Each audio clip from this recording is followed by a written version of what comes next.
This is John Carmichael. Can I get in here for just a couple minutes? Jump Sure, in, John. please. Okay. I'll turn on my camera so you can see. And then I spent about 45 minutes on the phone with the governmental affairs manager for Evergy out of Topeka. I said yesterday, it's actually Wednesday afternoon that I had these conversations. They are contemplating, in essence, a two-phase program. The first program does improve the lines from about 17th and Emporia, Topeka area, down to 11th Street, and then westbound on 11th Street to the Riverside substation that's at 11th and Jefferson. The second phase of their project is then to go from that Riverside substation to the west and then to the south to tie into the Central Street substation, which is obviously on West Central Street, 777 West Central Street. Ironically, that building in and of itself may have historical significance. You can find the building of that structure on Wichita Photos project through the Historical Museum, WSU Library, and the Wichita Public Library. So that in and of itself, to some of us, is an asset in a way. That's the place where I remember Santa Claus on top of the building when I was a little boy. But Don Sherman, who is their Wichita public affairs guy, he didn't tell us anything about that second phase. That the DAB said, "I'm only here to talk about this. I don't know about anything else." He was then told to contact Maggie Ballard, our city councilwoman, and explain to her that yes, there is a second phase. Last I knew, he hasn't gotten around to doing that as of yet. I can also tell you that some people at Evergy were not at all pleased with the way the DAB meeting went. And I made it very clear to them that we asked 17 questions and we got no answers. They said, well, we thought it would be easier just to send that little brochure out and that would satisfy all of your questions. And I told them that that was counterproductive, that we have people in the neighborhood who used to draw that kind of propaganda for the electric companies. They know what it is and they know how it happens. And But John, who got those brochures? Only reason I got one is because Maggie Ballard hand delivered one to my house. The only reason I got one was because Maggie Ballard hand delivered one to my house, and then I PDF'd it and sent it to Evergy and said, "What's this crap?" So Yeah, I don't know what they've done with it, but they intended that to be the response to the questions that were answered at the DAB. And I think they know, at least in my opinion, that was a bad move on their part. Something I really, though, want to address with you that we haven't talked about is how do these transmission lines get paid for? Ironically, the way rate making works in Kansas, the more money Evergy spends building transmission lines, the more profit they make. And that's because they raise their capital funds through the sale of stock, and they then expect to make, they will tell you they're making a 4 or 5 or 6% return on the money that's invested. Probably the real number is closer to 14%. But they have increased their capital expenditure budget in Kansas by roughly 35% over the past year. They are doing that in response to pressure from a company called Elliott Management, which is hedge fund cannibals, if you will, who buy an interest in a company and then demand that they make it more profitable.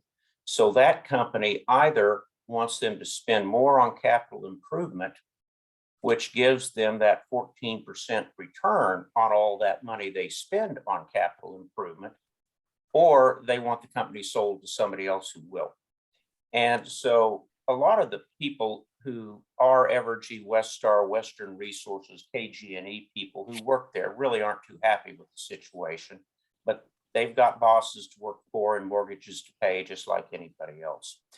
But what is important from my standpoint, or as I see it, is, and this is what I told their people yesterday, I said, you're going to spend 35% more money on capital improvements. You're going to put it into the rate base. The ratepayers are all going to end up paying that money eventually.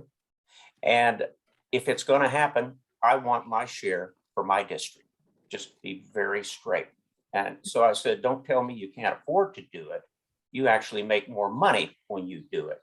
Mhm. The KCC, the Kansas Corporation Commission, technically can disapprove those expenditures after they have been made as having been unnecessary. But the KC has never done that in the past, and I'm relatively certain that we make a good case, and if Evergy should decide to spend more money in our neighborhood, the KCC is not going to later on disapprove those expenditures because we've made a good case to justify those expenditures. The schedule, as I understand it, is that the statutorily required meetings will probably take place this fall sometime. And I think they would like to start their project probably next spring. Somewhere I do have a proposed timeline, but I haven't found it recently. But I think the general plan is to start construction in about a year and have the project done within about 2 years or so, 2.5 years, and then to undertake the second phase of the project after that. I did explain to the people that at Evergy that if Don Sherman is right and there is absolutely no plan to do any of this stuff beyond the Jefferson Street substation, that's just fine with me. Just tell us and commit to that fact. And of course they won't. The reason they are doing this, though, is in part when you see the poles that were taken up next to the bridge, they literally do fall apart. The plan is for Evergy to tie all of its major substations together with wire coming in and wire coming out so that they create a loop. And electricity in these types of systems flows both ways. So for example, we think, oh, the power is coming from 17th Street to 11th Street to the Jefferson substation. Well, that's true. But the project really is to tie those substations together so the power goes both ways. And the good thing about that is if there's a fault, a line down, a short, whatever it is on one side of your substation, you still have power because it can get power from the other side. So there are good things about this. As much as I hate what it does to our neighborhood, it makes our power a lot more reliable. If they weren't doing these types of projects, probably people like me would to some extent be saying, why not? Don't let the infrastructure degrade to the point that we don't have reliable power service. So understand that's also part of this, as undesirable as it might seem to all of us, that power stations require transmission lines. Now, as far as undergrounding the service, of course, Evergy was telling me, we can't do that. There's all kinds of other underground powered service, or excuse me, underground utilities, just like Susie. I went to the maps, which is on the Wichita GIS or Wichita Sedgwick County GIS. We're lucky. I don't think there are major underground utilities along either of these routes. Really what there is along 11th Street, there is crossing of water lines that are, sewer lines and water lines at the alley crossings and the street crossings. And those lines are not buried down very far. And I don't think that's the kind of thing that would impede this type of a project if we can convince them to underground it. Another thing we need to be thinking about is 11th Street itself.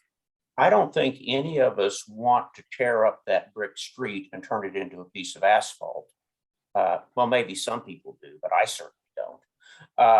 But if you look at the brick street that is there now, it has multiple utility cuts that have been made in the past to repair water lines, sewer lines, and the like. And sadly, for many years, the way the city dealt with that on a brick street was they just came back in and they poured a concrete patch. And that's not pretty either. And one of the things that I talked to Maggie about is seeing if we can find a way to escalate 11th Street on the city's capital improvements budget so that if poles are put in through there and there's already disruption, that we also restore the historic nature of the street itself.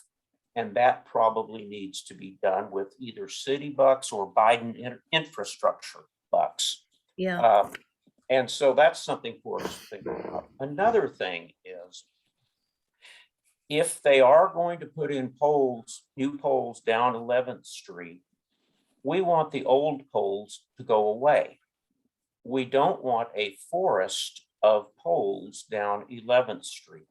One of the things in that regard is those poles not only transmit power, but they also serve as light poles. And I think all of us probably want street lighting.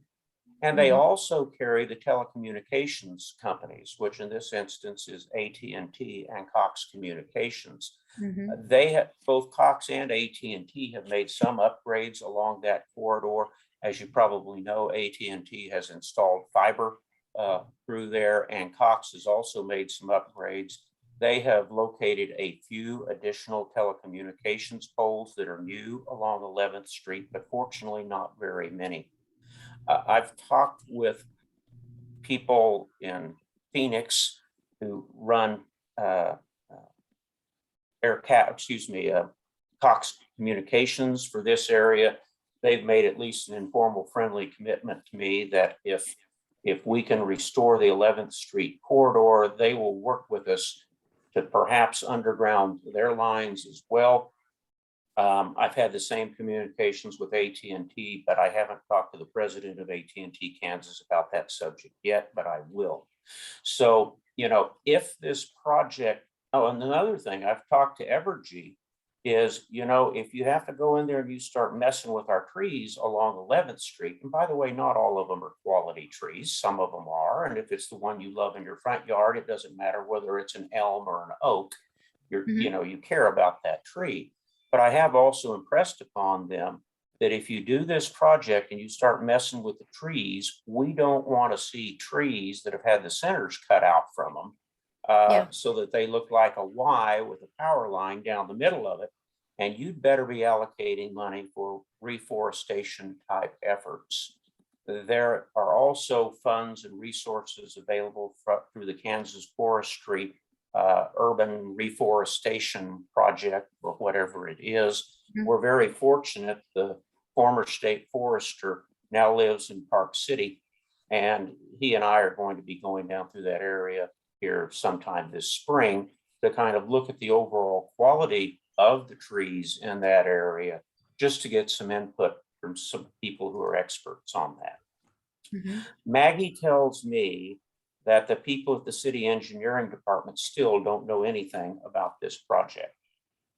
I'm trying to put together an informal meeting of a relatively few people here in the next few weeks with some Evergy engineers and hopefully some people from the city and a few people from the neighborhood to have some preliminary discussions about what it is that Evergy needs and how they intend to accomplish it, so that again, we can try to set the tone and the agenda before Evergy has a meeting with 300 people and says, okay, here's your alternatives. We can put it on the left side of the street or the right side of the street, which side do you want?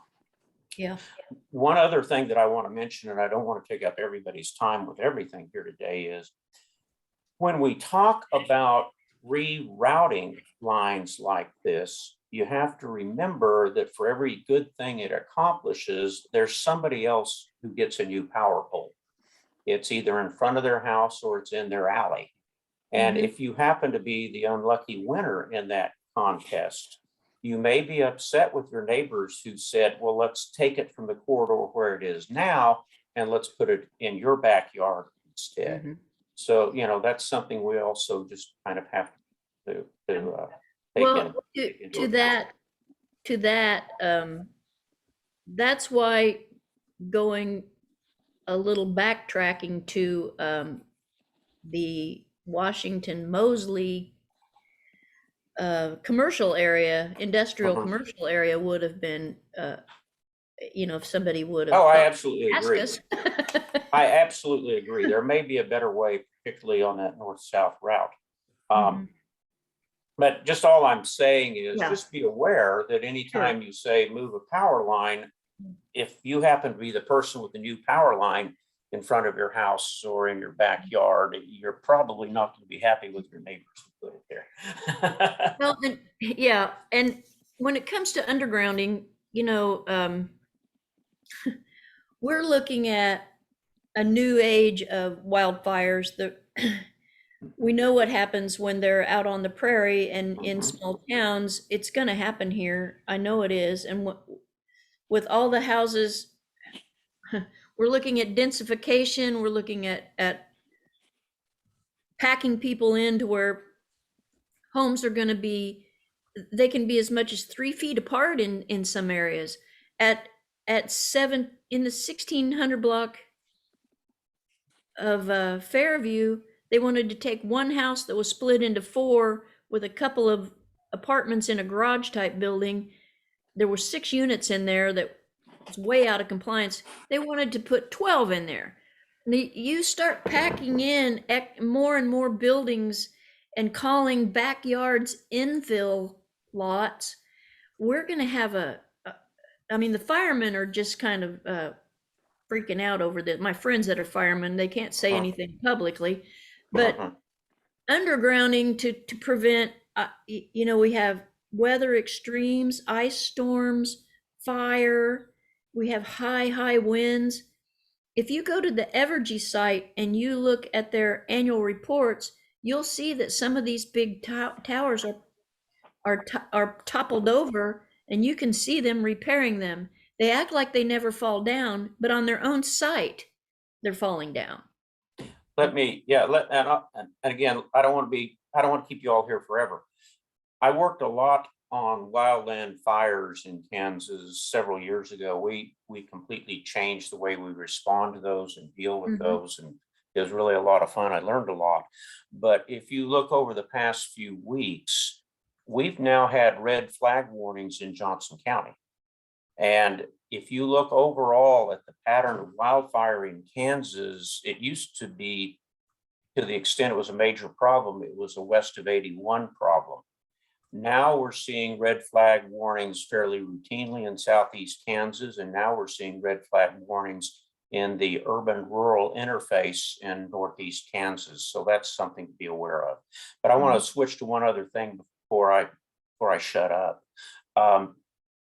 Evergy is well aware of what my neighbors did to T-Mobile, and I've repeated it to them multiple times.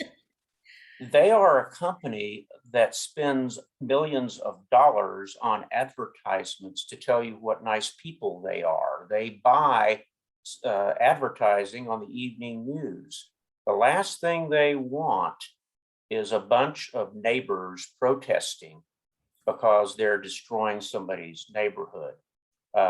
Earned media like that, just one bad TV newscast does damage to a month of pretty advertisements that they might want to run. And so I've told them that we really want to work with them. We want them to be considerate of us, and we want to understand what their problems and needs are too. And then I've made the implied threat that if you don't, you're going to regret it. And that's why I'm so happy to see you all get started early on this project. Well, thanks, and thanks for all your extra advice.